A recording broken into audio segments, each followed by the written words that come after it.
नमस्कार दोस्तों, स्वागत है आपका आज के मुख्य समाचार में, जिसमें सबसे पहली और बड़ी खबर में आपको बताएंगे कि अमित शाह के इस्तीफे की मांग को लेकर मुहिम तेज। अंबेडकर सम्मान सप्ताह मनाएगी कांग्रेस। खबर में आगे बताएंगे कि अंबेडकर को अपमानित करने वालों को सत्ता से बाहर कर देगी पीडीए, अखिलेश यादव का बयान। आगे आपको बताएंगे कि अमेरिका में पेगासस कांड पर आए फैसले पर सुरजेवाला ने पूछा, क्या सुप्रीम कोर्ट अब भारत में जाँच कराएगा। आगे जिक्र होगा कि क्या जीएसटी में बदलाव करने का साहस दिखाएंगे पीएम। पॉपकॉर्न पर अलग अलग टैक्स को लेकर कांग्रेस का सवाल, और इसी के साथ आगे जिक्र होगा कि राहुल गांधी हिंसा प्रभावित परभणी का करेंगे दौरा। भाजपा में मची खलबली। दोस्तों, हर एक खबर की गहराई में आपको ले जाएंगे, लेकिन उससे पहले आपसे निवेदन कि वीडियो कीजिए लाइक और चैनल को सब्सक्राइब करके बेल आइकन दबाकर कमेंट में लिखिए जय हिंद। रुक करते हैं सबसे पहली और बड़ी खबर की तरफ। अमित शाह के इस्तीफे की मांग को लेकर मुहिम तेज। अंबेडकर सम्मान सप्ताह मनाएगी कांग्रेस। जी हां दोस्तों, केंद्रीय गृह मंत्री अमित शाह द्वारा बाबा साहेब अंबेडकर पर की गई टिप्पणी को लेकर देश भर में आक्रोश है। गृह मंत्री शाह के इस्तीफे की मांग तेज हो गई है।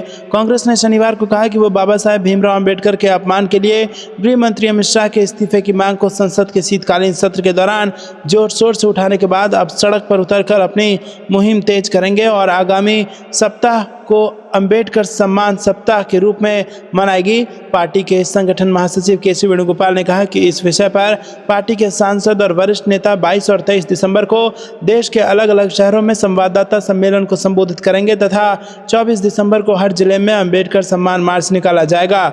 मुख्य विपक्षी दल बेलगावी में अगले सप्ताह प्रस्तावित कांग्रेस कार्य समिति की बैठक में भी अंबेडकर के आदर्शों के प्रति अपनी प्रतिबद्धता दोहराएंगे। वेणुगोपाल ने एक्स पर पोस्ट किया कि गृह मंत्री अमित शाह के इस्तीफे की मांग को लेकर हमारा आंदोलन जारी रहेगा। हम मनुस्मृति पूजकों के खिलाफ डॉक्टर बाबा साहेब अंबेडकर की विरासत की रक्षा के लिए लड़ेंगे। दोस्तों, उन्होंने कहा कि कांग्रेस आगामी सप्ताह को डॉक्टर अंबेडकर सम्मान सप्ताह के रूप में मनाएगी। उन्होंने बताया कि सभी कांग्रेस सांसद, वरिष्ठ नेता और कांग्रेस कार्य समिति के सदस्य 22-23 दिसंबर को देश भर में अपने निर्वाचन क्षेत्रों और गृह जिलों में संवाददाता सम्मेलन को संबोधित करेंगे। वेणुगोपाल का कहना था कि 24 दिसंबर को पूरे देश में हम बाबा साहेब अंबेडकर सम्मान मार्च निकालेंगे और अमित शाह के इस्तीफे की मांग करते हुए जिला कलेक्टरों के माध्यम से भारत के राष्ट्रपति को एक ज्ञापन सौंपेंगे। उन्होंने कहा कि सभी कांग्रेस कार्यकर्ता बाबा साहेब की प्रतिमा पर माल्यार्पण करेंगे। मार्च के दौरान बाबा साहेब के विशाल चित्र और हमारी प्रमुख मांगों को दर्शाने वाली तख्तियां लेकर चलेंगे। रुक करते हैं अगली ब्रेकिंग न्यूज की तरफ। अंबेडकर को अपमानित करने वालों को सत्ता से बाहर कर देगी पीडीए, अखिलेश यादव का बयान। जी हां दोस्तों, समाजवादी पार्टी के राष्ट्रीय अध्यक्ष और उत्तर प्रदेश के पूर्व मुख्यमंत्री अखिलेश यादव ने रविवार को कहा कि पीडीए यानी कि पिछड़ा, दलित और अल्पसंख्यक समाज के लोग डॉक्टर बी.आर. अंबेडकर और उनके संविधान को अपमानित करने वालों को हमेशा के लिए सत्ता से बाहर कर देंगे। सपा नेता ने कहा कि प्रभुत्ववादी हमेशा से बाबा साहेब के खिलाफ रहे हैं और समय समय पर उनके अपमान के लिए तिरस्कारपूर्ण बयान देते रहे हैं। उन्होंने कभी भी बाबा साहेब से के सबकी बराबरी के सिद्धांत को स्वीकार नहीं किया। अखिलेश यादव ने संसद में अंबेडकर के खिलाफ केंद्रीय गृह मंत्री अमित शाह की विवादित टिप्पणी को लेकर देशव्यापी आंदोलन के बीच एक्स पर एक पोस्ट में कहा कि अपमान की इस प्रथा को तोड़ने के लिए पीडीए समाज के हर एक व्यक्ति ने ठान लिया है कि वो सामाजिक एकजुटता से राजनीतिक शक्ति प्राप्त कर अपनी सरकार बनाएंगे और बाबा साहेब और उनके संविधान को अपमानित करने वालों को हमेशा के लिए सत्ता से बाहर कर देंगे। सपा प्रमुख ने पोस्ट में कहा कि प्रभुत्ववादियों और उनके संगी साथियों के लिए बाबा साहेब सदैव से एक ऐसे व्यक्ति रहे हैं जिन्होंने संविधान बनाकर शोषणात्मक, नकारात्मक प्रभुत्ववादी सोच पर पाबंदी लगाई थी। इसीलिए प्रभुत्ववादी हमेशा से बाबा साहेब के खिलाफ रहे हैं और समय समय पर उनके अपमान के लिए तिरस्कारपूर्ण बयान देते रहे हैं। उन्होंने कहा कि उन्होंने कभी भी बाबा साहेब के सबकी बराबरी के सिद्धांत को स्वीकार नहीं किया। अखिलेश यादव ने कहा कि बाबा साहेब ने इस व्यवस्था को तोड़ने के लिए शुरू से आवाज़ ही नहीं उठाई, बल्कि जब देश आज़ाद हुआ तो संविधान बनाकर उत्पीड़ित पीडीए समाज की रक्षा का कवच भी बना कर दिया। उन्होंने कहा कि प्रभुत्ववादी और उनके संगी साथी सदैव आरक्षण के विरोधी रहे हैं। सदियों की पीड़ा और आरक्षण दोनों ही पीडीए को एक सूत्र करते हैं, क्योंकि बाबा साहेब संविधान और सामाजिक न्याय के सूत्रधार थे। इसीलिए ऐसे प्रभुत्ववादी नकारात्मक लोगों को बाबा साहेब हमेशा अखरते हैं। रुक करते हैं अगली ब्रेकिंग न्यूज़ की तरफ। अमेरिका में पेगासस कांड पर आए फैसले पर सुरजेवाला ने पूछा, क्या सुप्रीम कोर्ट अब भारत में जांच कराएगा। जी हां दोस्तों, कांग्रेस महासचिव रणदीप सुरजेवाला ने रविवार को दावा किया कि अमेरिका में पेगासस स्पाईवेयर जासूसी मामले में आए फैसले से साबित हो गया है कि किस तरह भारतीयों के 3 300 व्हाट्सएप नंबरों को निशाना बनाया गया। उन्होंने सवाल किया कि अब इस फैसले के मद्देनज़र क्या सुप्रीम कोर्ट आगे की जांच कराएगा। सुरजेवाला ने एक खबर साझा की जिसमें कहा गया कि पहली बार अमेरिका की एक अदालत ने इजराइल के NSO समूह को सेंधमारी करने वाले उसके स्पाईवेयर पेगासस के लिए जिम्मेदार ठहराया है। रणदीप सुरजेवाला ने एक्स पर एक पोस्ट में कहा कि पेगासस स्पाईवेयर मामले का फैसला साबित करता है कि कैसे अवैध स्पाईवेयर रैकेट में भारतीयों के 300 व्हाट्सएप नंबरों को निशाना बनाया गया था। उन्होंने कहा कि अब समय आ गया है कि प्रधानमंत्री नरेंद्र मोदी के नेतृत्व वाली सरकार जवाब दे कि जिन 300 नामों को निशाना बनाया गया वो कौन थे। रुक करते हैं अगली ब्रेकिंग न्यूज़ की तरफ। क्या GST में बदलाव करने का साहस दिखाएंगे PM? पॉपकॉर्न पर अलग अलग टैक्स को लेकर कांग्रेस का सवाल। जहां दोस्तों कांग्रेस ने रविवार को वस्तु एवं सेवा कर प्रणाली में पॉपकॉर्न के लिए 3 अलग अलग टैक्स का बेतुका करार दिया और कहा कि ये GST प्रणाली की जटिलता को उजागर करती है। विपक्षी पार्टी ने यह भी पूछा कि क्या नरेंद्र मोदी सरकार GST 2.0 को लागू करने के लिए प्रणाली में पूरी तरह से बदलाव करने का साहस दिखाएगी। पार्टी के महासचिव और संचार प्रभारी जयराम रमेश ने एक्स पर कहा कि GST के तहत पॉपकॉर्न के लिए 3 अलग अलग टैक्स दरों की बेतुकी बात ने सोशल मीडिया पर मीम्स की सुनामी ला दी है। ये गहरे मुद्दे को उजागर करता है, एक ऐसी प्रणाली की बढ़ती जटिलता को बताता है जिसे अच्छा और आसान होना चाहिए था।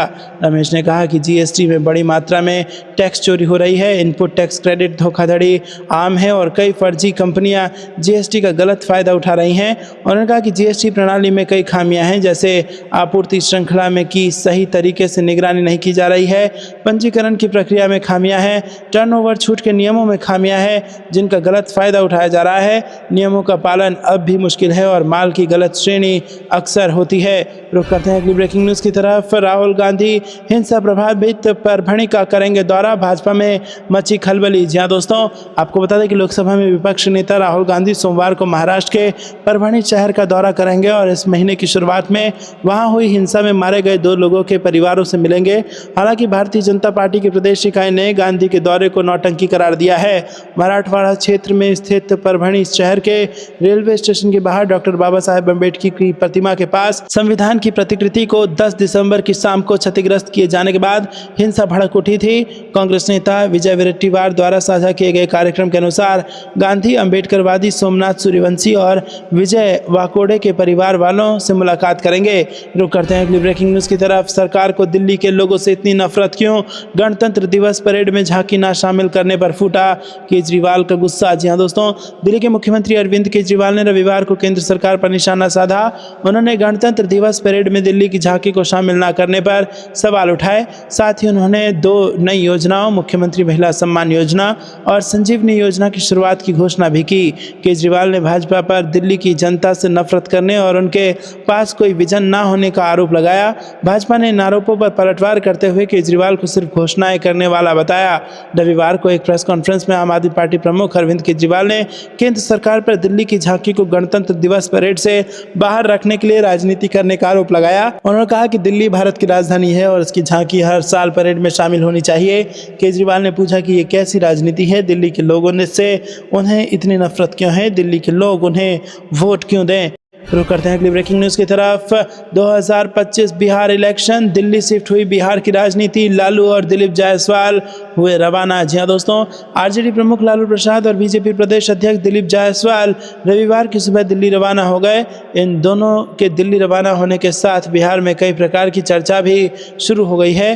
कहा जा रहा है कि बीजेपी की बैठक में मुख्यमंत्री के नाम पर भी चर्चा हो सकती है। हालांकि बीजेपी 2025 का बिहार विधानसभा चुनाव नीतीश कुमार के नाम पर लड़ने की बात कह रही है। इधर लालू प्रसाद भी रविवार को दिल्ली रवाना हुए। आरजेडी प्रवक्ता चितरंजन गगन का कहना है कि लालू जी अपना इलाज करवाने दिल्ली गए हैं, जबकि आरजेडी के सूत्रों का कहना है कि लालू प्रसाद की दिल्ली में कांग्रेस के सीनियर नेताओं के साथ बैठक भी होनी है। दिल्ली में बीजेपी केंद्रीय कमेटी की 22 और 23 दिसंबर बैठक है। इस बैठक में भाग लेने के लिए दिलीप जायसवाल रविवार को पटना से दिल्ली रवाना हुए। रुक करते हैं अगली ब्रेकिंग न्यूज़ की तरफ। कांग्रेस के गृह मंत्री अमित शाह पर बड़ा हमला, पूर्व केंद्रीय मंत्री जितेंद्र सिंह ने कही बड़ी बात, कांग्रेस ने बीजेपी पर किया हमला। जी हाँ दोस्तों, संसद में दिए गए केंद्रीय गृह मंत्री अमित शाह के बयान पर पूर्व केंद्रीय मंत्री जितेंद्र सिंह ने कहा कि अम्बेडकर पर गृह मंत्री का बयान भाजपा की बाबा साहेब के प्रति सोच को दर्शाता है। उन्होंने कहा कि इस बयान की कांग्रेस पार्टी निंदा करती है। 2014 में केंद्र में भाजपा की सरकार बनी है, तभी से जन विरोधी कानून लाए जा रहे हैं। इसमें सबसे पहले किसानों व गरीबों के भूमि अधिग्रहण के अध्यादेश लेकर आए, साथ ही 3 काले कानून भी लागू किए गए, लेकिन कांग्रेस पार्टी, किसान, गरीब व मध्यम वर्ग के लोगों ने उनके खिलाफ लड़ाई लड़ी और सरकार को ये कानून वापस लेना पड़ा। पूर्व केंद्रीय मंत्री ने रविवार को अपने निवास पर पत्रकारों से बातचीत में ये बातें कही। पूर्व केंद्रीय मंत्री जितेंद्र सिंह ने कहा कि जिस तरह से भाजपा ने बाबा साहेब डॉक्टर भीमराव अंबेडकर, जो सिर्फ एक व्यक्ति नहीं बल्कि देश की आवाज़ व गरीबों की आवाज़ हैं, देश की सबसे बड़ी पंचायत से उन पर की गई टिप्पणी की कांग्रेस निंदा करती है। साथ ही पूरे देश की जनता व गरीब तबके के लोग भी गृह मंत्री की इस टिप्पणी की निंदा करते हैं। गृह मंत्री अमित शाह की बाबा साहेब अंबेडकर पर की गई टिप्पणी ये दर्शाती है कि भाजपा बाबा साहेब को लेकर क्या सोच रखती है। रुक करते हैं अगली ब्रेकिंग न्यूज की तरफ। ऐसे जजों को बर्खास्त करो, जाति जनगणना वाले बयान पर राहुल गांधी को नोटिस मिलने से भड़की कांग्रेस। जी हां दोस्तों, लोकसभा चुनाव में जाति जनगणना पर दिए बयान से नेता प्रतिपक्ष और कांग्रेस सांसद राहुल गांधी की मुश्किलें खड़ी हो गई हैं। बरेली की जिला कोर्ट ने राहुल गांधी को उनके इस बयान को लेकर नोटिस जारी कर दिया है। इस पर कांग्रेस भड़क गई है और यहां तक कह दिया है कि ऐसे जजों को तुरंत ही उनके पद से बर्खास्त कर देना चाहिए। उनको जो गरीबों व अन्य से जुड़े मामले हैं उस पर फैसला सुनाना चाहिए। बरेली कोर्ट ने राहुल गांधी को नोटिस जारी करते हुए 7 जनवरी को पेश होने के लिए कहा है। जाति जनगणना पर बयान को लेकर बरेली जिला अदालत द्वारा राहुल गांधी को नोटिस जारी किए जाने पर कांग्रेस नेता उदित राज ने कहा, ये ना कोई खबर है और ना ही इस पर कोई चर्चा होनी चाहिए। ऐसे मानसिक बीमार लोगों के पास याचिका फाइल करने के लिए समय होता है।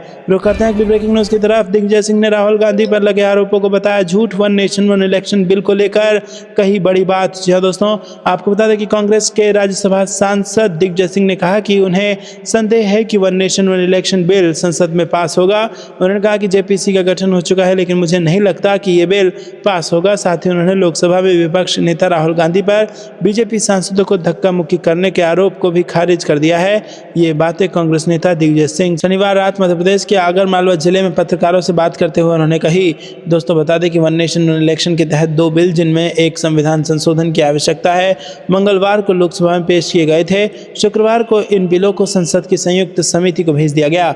रुक करते हैं अगली ब्रेकिंग न्यूज की तरफ। अमित शाह को जल्द से जल्द इस्तीफा दे देना चाहिए, अखिलेश सिंह का बयान। जी हां दोस्तों, आपको बता दें कि गोपालगंज में कार्यकर्ता सम्मेलन में शामिल होने जा रहे कांग्रेस के प्रदेश अध्यक्ष और राज्यसभा सांसद डॉक्टर अखिलेश प्रसाद सिंह का शनिवार को जिला कांग्रेस कार्यकर्ताओं ने स्वागत किया। प्रदेश अध्यक्ष ने कहा कि अमित शाह को जल्द से जल्द इस्तीफा दे देना चाहिए। कांग्रेस पार्टी इस देश के संविधान की रक्षा के लिए व पिछड़ों दलितों के सम्मान के लिए संघर्ष कर रही है। पार्टी में इस बार पैराशूट प्रत्याशी की कोई संभावना नहीं है। जो जमीनी कार्यकर्ता हैं, सम्मान मिलेगा। दोस्तों रुक करते हैं अगली ब्रेकिंग न्यूज की तरफ। अमित शाह को घेरने के लिए कांग्रेस ने बनाई खास रणनीति, देश भर में निकालेगी अंबेडकर सम्मान मार्च। जी हां दोस्तों, आपको बता दें कि कांग्रेस ने केंद्रीय गृह मंत्री अमित शाह को घेरने की कोशिशें तेज कर दी है। संसद के शीतकालीन सत्र में बाबा साहेब भीमराव अंबेडकर को लेकर की गई शाह की टिप्पणी को लेकर कांग्रेस पहले से ही भाजपा पर हमलावर है। अब पार्टी ने 26 जनवरी 2025 तक अलग अलग कार्यक्रमों के जरिए इस हमले को तेज करने की नई रणनीति तैयार कर ली है। इसके तहत पार्टी देश के हर जिले के कलेक्ट्रेट ऑफिस की ओर मार्च निकालेगी और इसके अलावा पार्टी एक विशाल रैली भी आयोजित करने जा रही है। कांग्रेस सांसद केसी वेणुगोपाल ने बताया कि कांग्रेस ने वर्तमान समय में संविधान की प्रासंगिकता के कारण संसद में इस पर चर्चा की मांग की थी। भाजपा ने कांग्रेस नेताओं का अपमान करने की कोशिश की। संसद में अमित शाह के बयान से सभी आहत हैं। अब तक अमित शाह या प्रधानमंत्री नरेंद्र मोदी ने इसके लिए माफी मांगने की कोशिश नहीं की। कांग्रेस ने इस मुद्दे को पूरे देश में उठाने का फैसला किया है। कांग्रेस के वरिष्ठ नेता सभी निर्वाचन क्षेत्रों में प्रेस वार्ता करेंगे। 24 तारीख को कांग्रेस कार्यकर्ता सभी जिला कलेक्ट्रेट तक अंबेडकर सम्मान मार्च निकालेंगे और कलेक्टरों को नोटिस देकर अमित शाह के इस्तीफे की मांग करेंगे। 27 दिसंबर को बेलगावी में एक विशाल रैली निकाली जाएगी। यह अभियान 26 जनवरी 2025 तक जारी रहेगा। रुक करते हैं अगली ब्रेकिंग न्यूज की तरफ। मध्य प्रदेश में 20 साल में परिवहन विभाग में 15,000 करोड़ का घपला, जीतू पटवारी बोले कांग्रेस जाएगी कोर्ट। जी हां दोस्तों, मध्य प्रदेश में परिवहन विभाग के पूर्व आरक्षक सौरभ शर्मा के पास करोड़ों रुपए की संपत्ति मिलने के बाद कांग्रेस हमलावर है। कांग्रेस के प्रदेश अध्यक्ष जीतू पटवारी ने आरोप लगाया कि बीते 20 साल में परिवहन विभाग में 15,000 करोड़ रुपए से अधिक का घपला हुआ है। उन्होंने कहा कि इस मामले की सीबीआई या सेवानिवृत्त न्यायाधीश से जांच की मांग को लेकर कांग्रेस उच्च न्यायालय जाएगी। कांग्रेस कार्यालय में संवाददाताओं से चर्चा करते हुए पटवारी ने कहा कि परिवहन विभाग के एक पूर्व आरक्षक सौरभ शर्मा के यहाँ करोड़ों की संपत्ति मिली। फिर एक कार में 52 किलोग्राम सोना तथा 10 करोड़ रुपए नगद मिले। लोकायुक्त और आयकर की कार्रवाई से 2 दिन पहले सौरभ दुबई चला जाता है। इसका आशय साफ है कि उसे जांच एजेंसी से ही छापे की सूचना मिली होगी। रुख करते हैं अगली ब्रेकिंग न्यूज की तरफ। अस्वस्थ नीतीश कुमार के कारण एनडीए की सेहत ना खराब हो जाए, पटना से लेकर दिल्ली तक चढ़ा सियासी पारा। जी हाँ दोस्तों, बिहार की राजनीति में ये बात मशहूर है कि मुख्यमंत्री नीतीश कुमार जब जब अस्वस्थ या मौन होते हैं तब तब सूबे की सियासत करवट लेती है। बिहार बिजनेस कनेक्ट 2024 ने अभूतपूर्व सफलता हासिल की और ऐतिहासिक मेमोरेंडम ऑफ अंडरस्टैंडिंग साइन हुए, लेकिन इवेंट से सीएम का गायब होना विपक्ष के लिए बड़ा मुद्दा बन गया है। चर्चा शुरू हो गई है कि नीतीश असल में अमित शाह के उस बयान से नाराज हैं जिसमें उन्होंने सीएम फेस को लेकर कहा था कि चुनाव के बाद पार्लियामेंट बोर्ड तय करेगा। इन सब के बीच दिल्ली में बीजेपी कोर कमेटी की बैठक बुलाई गई है। श्री कृष्ण सिंह के कार्यकाल में बिहार में औद्योगिकरण को गति मिली थी और अब ये दूसरा मौका है जब बिहार में औद्योगिक बदलाव के बयार बह रहे हैं। बिहार बिजनेस कनेक्ट 2024 में कुल मिलाकर 1,80,000 करोड़ के निवेश के प्रस्ताव सरकार को हासिल हुए हैं। आने वाले कुछ दिनों में ये आंकड़ा 2 लाख करोड़ के आसपास पहुंचने वाला है। बिजनेस कनेक्ट की सफलता से बिहार सरकार उत्साहित है। रुक करते हैं अगली ब्रेकिंग न्यूज की तरफ। संसद की सीसीटीवी फुटेज जारी होनी चाहिए। जी हाँ दोस्तों, संसद में चप्पे चप्पे पर सीसीटीवी कैमरे लगे हैं और सुरक्षा कर्मी तैनात हैं, फिर भी ना तो दोनों सदनों के सचिवालय की ओर से, ना सरकार की ओर से और ना भाजपा की ओर से किसी घटना की सीसीटीवी फुटेज जारी की जा रही है।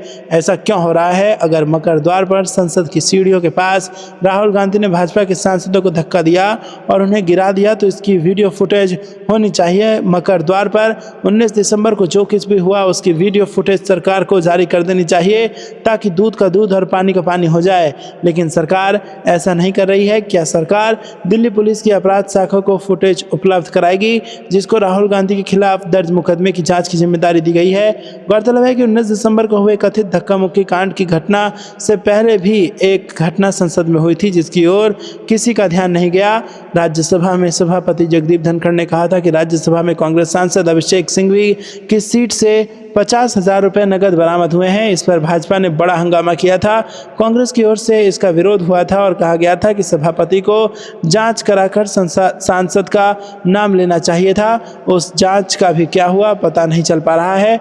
राज्यसभा में एक निश्चित समय के भीतर जाने आने वाले की सीसीटीवी फुटेज देखकर या सुरक्षा कर्मियों से पूछताछ करके पता लगाया जा सकता है कि किन किन लोगों के पास अवसर था वहां नोटों की गड्डी रखने का, लेकिन ऐसा लग रहा है कि उससे बड़ा मुद्दा आ गया तो उसे जस के तस छोड़ दिया गया। तो दोस्तों, जहां पर चप्पे चप्पे पर सीसीटीवी कैमरा हो, जहां पर दूध का दूध और पानी का पानी हो सकता है और पूरी देश उसको देख सकती है, लेकिन उसके बावजूद भी अभी तक कोई सीसीटीवी फुटेज पब्लिक डोमेन में नहीं रखा गया है। रुक करते हैं अगली ब्रेकिंग न्यूज की तरफ। निष्पक्ष व्यवहार नहीं कर रहा चुनाव आयोग, आचार संहिता के नियमों में बदलाव पर भड़के मल्लिकार्जुन खड़गे। जी हाँ दोस्तों, चुनावी प्रक्रिया और आचार संहिता में बदलाव को लेकर कांग्रेस ने सवाल खड़े किए हैं। कांग्रेस के राष्ट्रीय अध्यक्ष मल्लिकार्जुन खड़गे ने केंद्र सरकार पर सवाल उठाते हुए कहा है कि यह भारतीय चुनाव आयोग की ईमानदारी और निष्पक्षता को कमजोर करने वाला कदम है। इतना ही नहीं, खड़गे ने चुनाव आयोग की भूमिका को भी कटघरे में खड़ा कर दिया है। दरअसल सोशल मीडिया प्लेटफॉर्म एक्स पर एक पोस्ट के जरिए कांग्रेस अध्यक्ष ने बड़ा सवाल उठाया। खड़गे ने कहा कि पूर्व की कार्रवाइयों जैसे भारत के मुख्य न्यायाधीश को ईसीआई चयन पैनल से हटाना पर प्रकाश डाला और दावा किया कि सरकार अब उच्च न्यायालय के आदेश के बावजूद महत्वपूर्ण चुनावी जानकारी को छुपा रही है। कांग्रेस अध्यक्ष मल्लिकार्जुन खड़गे ने कहा कि चुनाव संचालन नियमों में मोदी सरकार का दुस्साहसिक संशोधन भारत के चुनाव आयोग की संस्थागत अखंडता को नष्ट करने की उसकी व्यवस्थित साजिश में एक और हमला है। इससे पहले उन्होंने भारत के मुख्य न्यायाधीश को चयन पैनल से हटा दिया था जो चुनाव आयुक्तों की नियुक्ति करता है, और अब उन्होंने उच्च न्यायालय के आदेश के बाद भी चुनावी जानकारी को रोकने का साहस किया है। रुक करते हैं ब्रेकिंग न्यूज की तरफ। नीतीश कुमार को हराने के लिए तेजस्वी यादव का 62 वाला मास्टर प्लान कर ली बहुत बड़ी तैयारी। जी हाँ दोस्तों, राजद सुप्रीमो लालू यादव एक्टिव हैं और संगठन के स्तर पर प्रदेश आरजेडी के कार्यकर्ताओं में जोश भरने की कवायद भी शुरू हो गई है। इसके साथ ही कुछ टारगेट भी तय किए गए हैं जिससे आगामी बिहार विधानसभा चुनाव में एक मजबूत टक्कर देने की बुनियाद तैयार की जा सके। नीतीश कुमार की सरकार को मात देने के लिए आरजेडी ने मास्टर प्लान भी बना लिया है और इसे अपने नेताओं और कार्यकर्ताओं को टारगेट भी दिया है। इसका मकसद एक और जहां संगठन को मजबूत करना है, वहीं राजद के कोष में चुनाव लड़ने के लिए पर्याप्त धन इकट्ठा करना भी है। वहीं कार्यकर्ताओं को मोटिवेट करने के लिए भी ये कवायद की जा रही है और इसका मेगा प्लान जमीन पर उतारा जा चुका है। दरअसल राष्ट्रीय जनता दल ने बीते 19 सितंबर 2024 से सदस्यता अभियान शुरू किया है और पार्टी ने 1 करोड़ सदस्य बनाने का लक्ष्य रखा है। सदस्यता अभियान की शुरुआत के दिन से ही तेजस्वी यादव ने घोषणा की थी कि राजद ने 1 करोड़ सदस्यों के सदस्य बनाने का लक्ष्य रखा है और ये अभियान लगातार चलता रहेगा। खास बात यह है कि समाज के सभी वर्गों के लोग राजद से जोड़ने की नीति पर आरजेडी चल रही है। इसके साथ ही बूथ स्तर पर राष्ट्रीय जनता दल कैसे संगठित हो और कैसे आक्रामक होकर विरोधी दलों को परास्त करने की नीति पर आगे बढ़े, इसके लिए लगातार काम चल रहा है। आपको क्या कुछ लगता है दोस्तों, कमेंट में जरूर बताइए। वीडियो को लाइक नहीं किया तो लाइक जरूर कीजिएगा। करते हैं ब्रेकिंग न्यूज की तरफ। दिल्ली में कब होगा चुनाव? 6 से 10 जनवरी के बीच हो सकती है तारीखों की घोषणा। जी हाँ दोस्तों, विधानसभा चुनाव के लिए तैयारियां अंतिम चरण पर है। चुनाव आयोग की ओर से कई बैठकों का दौर चल रहा है। बताया जा रहा है कि चुनाव की तारीख की घोषणा 6 से 10 जनवरी के बीच में हो सकती है। 24 दिसंबर को मतदाता सूची पुनरीक्षण कार्य पूरा होगा। इसके बाद 6 जनवरी को अंतिम मतदाता सूची प्रकाशित की जाएगी। हालांकि अभी तारीखों पर दिल्ली के मुख्य निर्वाचन अधिकारी कार्यालय की तरफ से कोई जानकारी नहीं दी गई है। विधानसभा का कार्यकाल 23 फरवरी 2025 तक का है और इससे पहले दिल्ली विधानसभा का गठन करने के लिए चुनाव होने हैं। इसके लिए दिल्ली के मुख्य निर्वाचन अधिकारी कार्यालय की ओर से तैयारियां की जा रही हैं। सूत्रों का कहना है कि चुनाव के लिए दिसंबर की जगह जनवरी के पहले या फिर दूसरे सप्ताह के बीच तारीखों की घोषणा होगी। पिछले चुनाव की बात की जाए तो 6 जनवरी 2020 को तारीखों की घोषणा की गई थी और किसी भी राज्य के विधानसभा चुनाव की प्रक्रिया के लिए न्यूनतम 35 दिन चाहिए होते हैं। ऐसे में 6 से 10 जनवरी के बीच चुनाव की घोषणा के बाद न्यूनतम समय मिल जाएगा। रुक करते हैं अगली ब्रेकिंग न्यूज की तरफ। बीजेपी पूर्वांचल के लोगों को उजाड़ने में लगी। बांग्लादेशियों के नाम पर रच रही साजिश, संजय सिंह का बड़ा आरोप। जी हाँ दोस्तों, आम आदमी पार्टी के राज्यसभा सांसद संजय सिंह ने भाजपा पर बड़ा आरोप लगाया। उनका कहना है कि भाजपा ने दिल्ली में यूपी बिहार की पूर्वांचल समाज को बर्बाद करने की साजिश रची है। भाजपा ने दिल्ली में पूर्वांचल समाज को उजाड़ने के लिए अपने अधिकारियों से आदेश जारी किया। संजय सिंह ने कहा कि भाजपा प्रमुखों ने संसद में यूपी बिहार के लोगों को रोहिंग्या और बांग्लादेशी बताया। अब भाजपा उन्हें उजाड़ने और अपमानित करने के लिए अधिकारियों से आदेश पारित करा रही है। भाजपा वालों ने ही रोहिंग्या को बकरवाला की EWS कॉलोनी में बसाया और अब ड्रामा कर रहे हैं। उन्होंने आगे कहा कि अगर बीजेपी अपनी साजिशों को बंद नहीं करेगी तो आप पूर्वांचल समाज के लिए आर पार की लड़ाई लड़ेगी। दोस्तों, आपको क्या कुछ लगता है कमेंट में जरूर बताइए। वीडियो को लाइक नहीं किया तो लाइक जरूर कीजिएगा। रुक करते हैं अगली ब्रेकिंग न्यूज की तरफ। किसानों को धोखा दे रही है सरकार, राकेश टिकैत का आरोप। जी हाँ दोस्तों, सरकार किसानों के साथ धोखा कर रही है। कोई भी कार्य किसान के हित के लिए नहीं कर रही है। किसानों को समय से खाद नहीं मिल रहा है, साथ ही फसलों को बिचौलियों द्वारा खरीदा जा रहा है। इसके अलावा फसलों का वाजिब दाम भी नहीं मिल रहा है। बावजूद इसके किसानों की आय दोगुनी करने का ढोल बजा रहे हैं। किसानों के अन्याय बर्दाश्त किए नहीं जाएंगे। किसानों के लिए हमेशा संघर्ष करता रहूंगा। ये बात जेवा टोल प्लाजा पर भारतीय किसान यूनियन के राष्ट्रीय प्रवक्ता राकेश टिकैत ने कही। भारतीय किसान यूनियन के राष्ट्रीय प्रवक्ता राकेश टिकैत फर्रुखाबाद महापंचायत करने जा रहे थे। वहां जाते समय जेवा टोल प्लाजा पर जिला अध्यक्ष शमीम सिद्दीकी के नेतृत्व में सैकड़ों किसान नेताओं ने माल्यार्पण किया। इस दौरान जिला महासचिव महेंद्र प्रताप सिंह, संगठन मंत्री सुरेश यादव, जिला कोषाध्यक्ष साजिद हुसैन, महिला जिला अध्यक्ष कुसुम चौहान समेत कई सारे मौजूद थे। रुक करते हैं अगली ब्रेकिंग न्यूज की तरफ। राहुल गांधी पर लगाए गए आरोपों को छत्तीसगढ़ के पूर्व सीएम भूपेश बघेल ने बताया भाजपा का षड्यंत्र। जी हाँ दोस्तों, बीजेपी सांसदों की ओर से लोकसभा में नेता प्रतिपक्ष राहुल गांधी पर लगाए गए आरोपों को छत्तीसगढ़ के पूर्व सीएम भूपेश बघेल ने भाजपा का षड्यंत्र बताया। पूर्व सीएम ने कहा कि ध्यान भटकाने के लिए बीजेपी ऐसा षड्यंत्र रच रही है कि राहुल गांधी पर झूठा आरोप लगा रही है। उन्होंने आगे कहा कि संसद में सीसीटीवी कैमरे लगे हुए हैं, 24 घंटे से अधिक का समय हो गया है, अभी तक कोई वीडियो फुटेज सामने नहीं आया है। इसका साफ साफ मतलब है कि बीजेपी झूठे आरोपों के जरिए लोगों को गुमराह कर रही है। आपको बता दें कि शीतकालीन सत्र के दौरान 19 दिसंबर को संसद के परिसर में धक्का मुक्की में बीजेपी के 2 सांसद चोटिल हो गए। बीजेपी सांसदों ने इसे लेकर लोकसभा में विपक्ष नेता राहुल गांधी के खिलाफ मोर्चा खोला और FIR दर्ज कराई। दूसरी तरफ कांग्रेस नेताओं का दावा था कि धक्का मुक्की में कांग्रेस के राष्ट्रीय अध्यक्ष मल्लिकार्जुन खड़गे को चोट आई है। कांग्रेस ने बीजेपी नेताओं के खिलाफ FIR कराई। धक्का मुक्की को लेकर अगले दिन 20 दिसंबर को भी सत्ता पक्ष और विपक्ष ने संसद परिसर में विरोध प्रदर्शन किया। भूपेश बघेल ने सदन में केंद्रीय गृह मंत्री अमित शाह द्वारा डॉक्टर भीमराव अंबेडकर पर दिए बयान पर निशाना साधते हुए कहा कि अमित के दिल में जो है वो उनके भाषण में सामने आया है। वो न संविधान को मानते हैं न ही संविधान निर्माता को मानते हैं और इसी कारण से अंबेडकर जी के प्रति अपमानजनक ढंग से बयान दिया। कांग्रेस के राष्ट्रीय अध्यक्ष मल्लिकार्जुन खड़गे और राहुल गांधी दोनों ने मांग की है कि इन्हें पद से हटाया जाना चाहिए और वो देश से माफी मांगे। शाह के अंबेडकर पर दिए बयान को कई विपक्षी दल विरोध कर रहे हैं।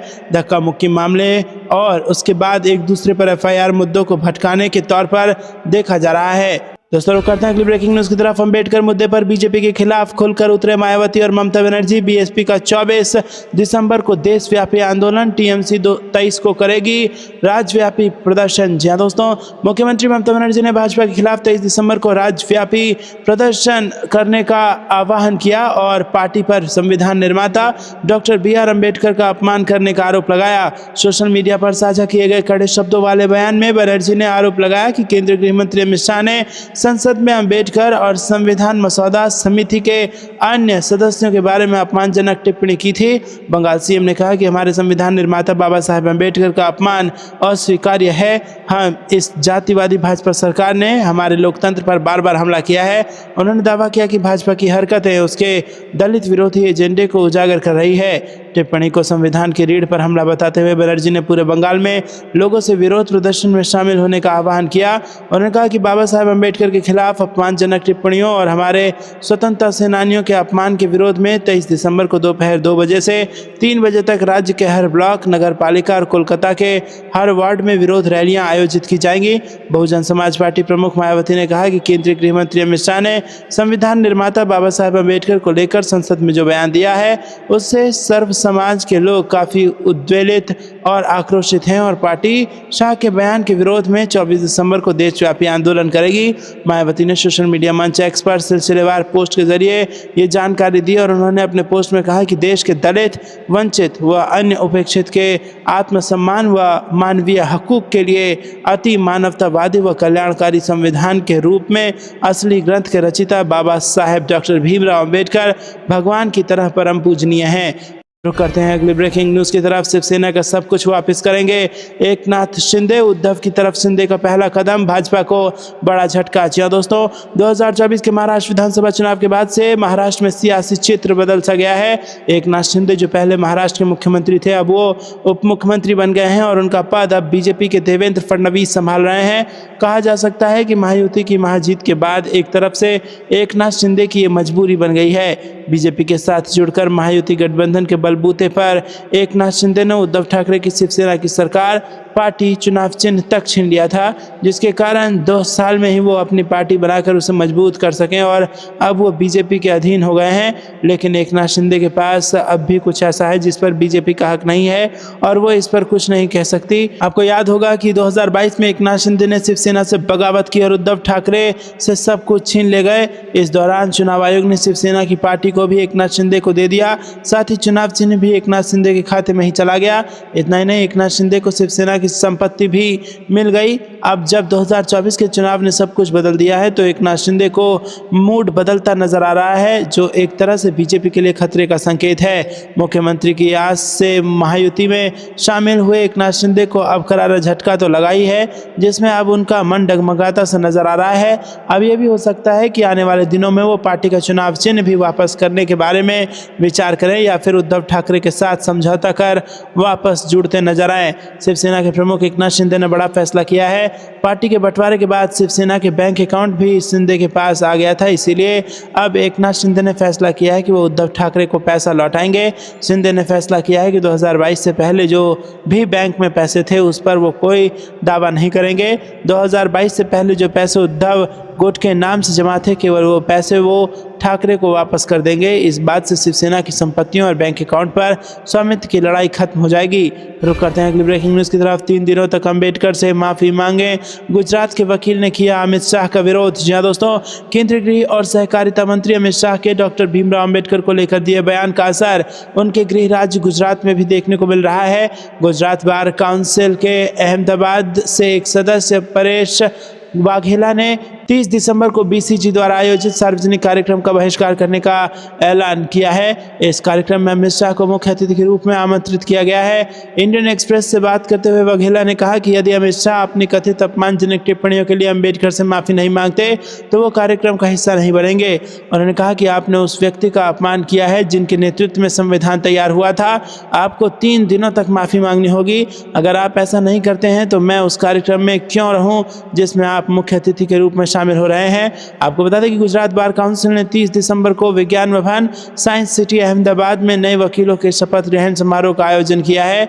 इस कार्यक्रम में 6000 नए वकील शपथ लेंगे। वकीलों ने कहा कि मैंने ये निर्णय एक दलित और अम्बेडकरवादी के रूप में लिया है और इसका कांग्रेस से कोई संबंध नहीं है। मेरे जज्बातों को ठेस पहुंची है, इसलिए मैंने ये फैसला लिया है।